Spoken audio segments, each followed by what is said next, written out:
I'm not going to say I didn't enjoy it. I did, more than I thought I would. I'm not going to say I wasn't hurt by it. Far from it. It hurt bad. It was partly my doing. What I'll say is that it's done now. Shit happens. But I don't think I can ever move on. Yes, I'm talking about infidelity. The worst sort. The sort where I was complicit. I'm talking about watching my wife fuck another man. I'm talking about watching as someone explored her in ways I was never able to. My wife, Lady Goo, and I met in a game called Haven Earth when we were 16. I loved the look of her naked character, and when we chatted on Skype, she turned out to be the real girl. We chatted for months before I popped the question of whether she loved me. Question mark. I mean, I guess, Apsiolog? Question mark. I then invited her to live in my Krushkechovka, in the dingy shithole that is Norilsk. We married a few days later. I was madly in love with her, or at least in lust. What does a teen know about love? She was hot, sexy, a total Cossack babe. I was horny, lonely, and unemployed. I'd spend all day making custom clients for my small circle jerk of friends who would in turn reinforce what little self-esteem survived my crippling depression. Scroll down. Being a smaller man, I always had trouble pleasing Lady Goo. She would always complain that I wasn't big enough for her, sometimes outright humiliating me during sex, and it really upset me. I just wanted my wife to be happy, so the idea of fucking a bigger man was starting to seem like an alright idea to me. It all started when the incredibly successful foreign company Potter Petroleum began surveying Norilsk for oil reserves. Lady Goo and I were scared that we would lose our apartment, so we made steps to contact the CEO. We were directed to Willie Potter himself, the owner of Potter Petroleum. He was looking at the bulge in my... sorry. He was extremely tall and muscular. He seemed nearly 3 times my size, and I could tell he was packed below, looking at the bulge in his pants. I was afraid of him. I quivered in his shadow. Couldn't bring myself to complain about our home nearing demolition. Willie Potter had an intense stare, and his gaze would not leave my wife. I noticed a sparkle in Lady Goo's eyes as she stared back intently. Wanting to end the awkward silence, I choked up. But please, can we discuss the future of my... He cut me off. Little man, if you would like to negotiate the future of your hovel, you are cordially invited to a private dinner in my mansion. Yes, sir, I responded.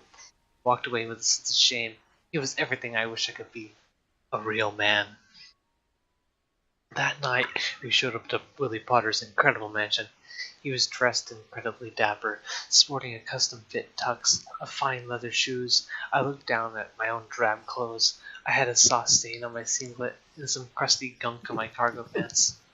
Willie eyed me up and down. I could sense some level of disgust.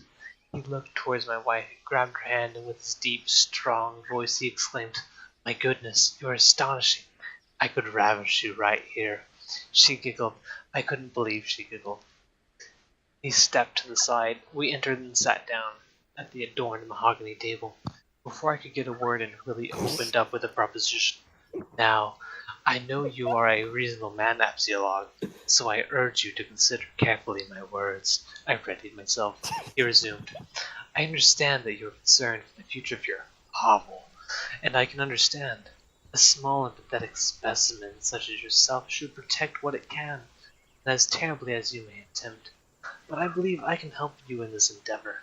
All I ask is that you relinquish your marital bond with you and Lady Goo for a mere night. Surely your future is worth the expense a night may hold." I started stuttering out and answered, "Why?" but was immediately interrupted by Willie's commanding voice. "Excellent!" Before I could even notice he hadn't cared to listen to my answer, he lifted Lady Goo in both arms, that same glitter in her eyes haunting me, mocking me. Willie walked into the bedroom, not bothering to close the door. I had begun by positioning my ear next to the wall, just to confirm my beautiful Lady Goo wouldn't go through with this. I wanted to hear her refusal, her reluctance, her hesitation. There was none. Sounds of their lovemaking pounded through the house before my ear even touched the wall. I began to move away, but the sounds of flesh slapping against flesh grew louder and louder. I couldn't block it out. The sound of a better man invading my wife, stealing her body from me, taking the lust-run body and putting it into hers. But then I heard talking. I walked back into the kitchen when I heard the conclusion of the discussion. I knew you'd love the idea, Willie said in his masculine, powerful way. Then I heard the giant's footsteps approach my direction. I started walking away, but then tripped over my own feet. I started crawling over to the corner of the room when Willie in his naked, demanding, powerful form marched in.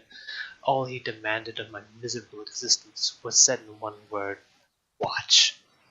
Lady Gu walked into the room and sat on the kitchen table, avoiding eye contact with me, not because she was embarrassed of what she was doing, but because of how disappointing I was.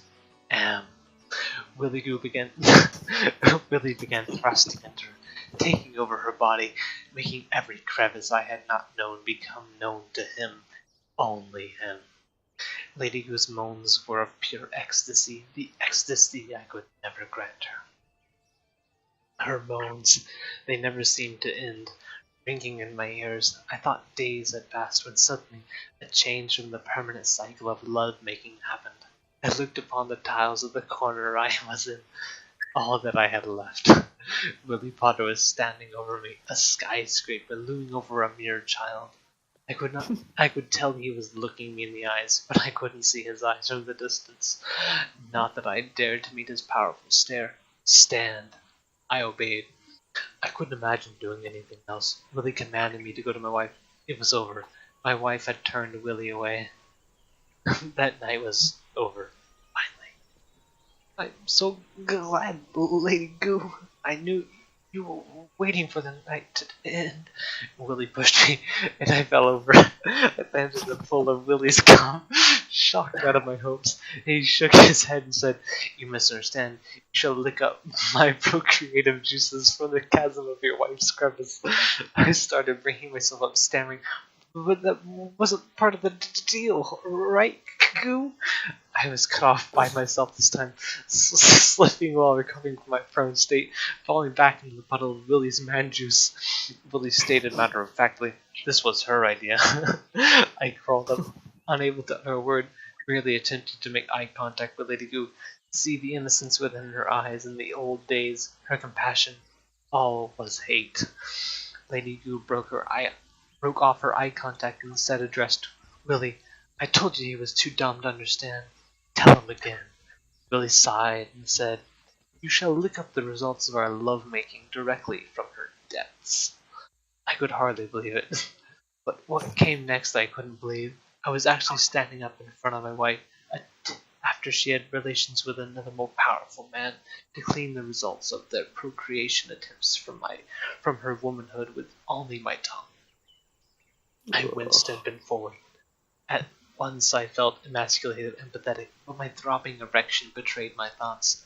Lady Gu was spread eagle on the kitchen table, a creamy white mess dripping the inside of her thighs. I leant in. The smell was overpowering. A rush of thoughts fired off. I instinctively pulled away. I couldn't go through with it. I went to pull my head back when I felt her dainty but powerful arms grip my hair tightly. "Get on with it, you little faggot. You love cum, don't you?" She screamed at me. She forced my head towards her swollen chasm. I tried to struggle, but she was too powerful. At the last moment, I jerked away, but with a final tug of my hair, my nose was submerged in Willie's man batter. In the struggle, I managed to snort up a thick glob of semen. I began coughing incessantly as Lady Gu screeched, "Does that taste good? Do you know what a real man tastes like now?" She began pounding against my head with her sticky gash, leaving a thick coat of semen snot all over my face. I reached down and began touching myself as the onslaught of taunts continued for at least another 5 minutes. I came and began crying. What had I done? Before I knew it, Willie Potter was coming over every day, and each day it was the same routine.